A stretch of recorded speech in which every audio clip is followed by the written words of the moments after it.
Good day, my name is Roxalyn Humawan from BSBA HRM 3B.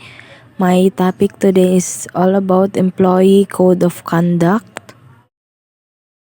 An employee code of conduct defines acceptable employee behavior. An employee should sign for his/her acceptance of the code of conduct because it serves as a legal agreement between the company and the employee.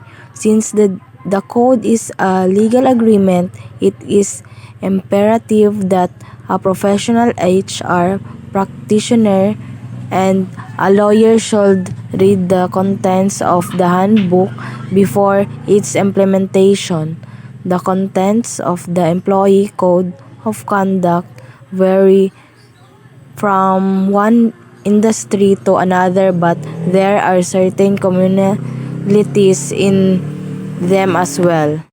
A code of conduct helps company employees understand what's expected of them, and it makes clear the consequences of falling short with details of possible disciplinary action. A code particularly defeats new employees as it clarifies how colleagues work in your business. When it comes to good corporate governance, an employee code of conduct is vital regardless of company size. It sets out what the company expects from employees in the workplace and takes the guesswork out of the equation. A code of conduct is derived from company values and reflects the corporate culture. Included are all kinds of organizations, commercial, agricultural, of industrial, including religious, charitable, medical, and or educational institutions. Industrially are operating for profit or not, which upon the effectivity of the labor code have existing collective bargaining agreements or duly recognized labor organization. Those organizations who have recognized their labor organizations for the purpose of collective bargaining agreement are also covered. These are the types of individuals who are eligible to join or form labor organizations are the following. Number one is rank and file employees of covered organizations. Number two is supervisory employees, though they are not allowed to join or assist rank and file unions can form their own unions. Number three is government employees in the civil service. Number four is employees of government corporations established under the corporation code. Number five is aliens who are in the Philippines with valid employment permits. Kung sila ay mga mamamayan ng isang bansa na nagpapahintulot din sa parehong mga pribilehiyo para sa mga manggagawang Pilipino, ay maaaring sumali o tumulong ngunit hindi bumuo ng mga organisasyong manggagawa na kanilang pinili para sa layunin ng sama-samang pakikipagkasundo. These are the personnel who are not eligible or allowed to join or form labor organizations.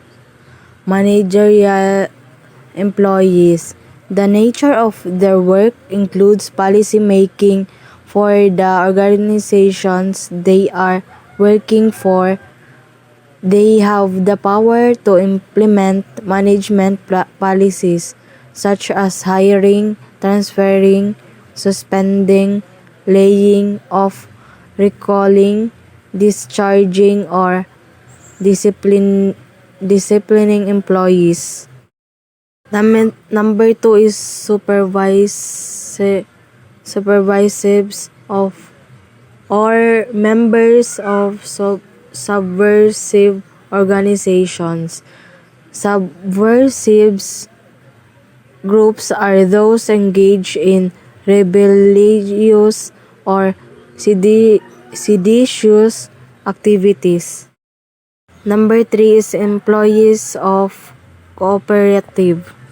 Employees of cooperatives, since they are also members or of such cooperatives, they are also considered owners of these cooperatives and therefore cannot bargain or negotiate with themselves as part owners. However, this prohibition does not apply to employees who are not members or co-owners. Number four is employees exempted from being union members. These are employees who have access to confidential information which may be advantageous for the labor organizations. Examples are accounting personnel, radio and telegraph operators, and secretaries of managerial employees. Due process of law. Due process is a very important right and it encompasses all the other rights of employees. It ensures a fair and impartial hearing regarding an employee's violation or management decision that threatens an employee's tenure or status of employment. It also provides an objective investigation of the case. Due process, however, also equally allows the management to impose appropriate disciplinary action and progressive discipline on an erring employee.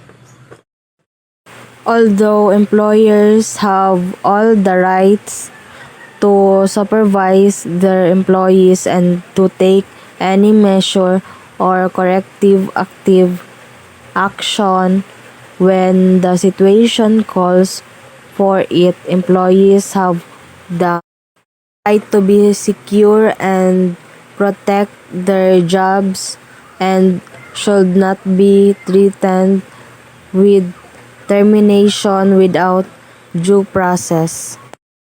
That's all. Thank you.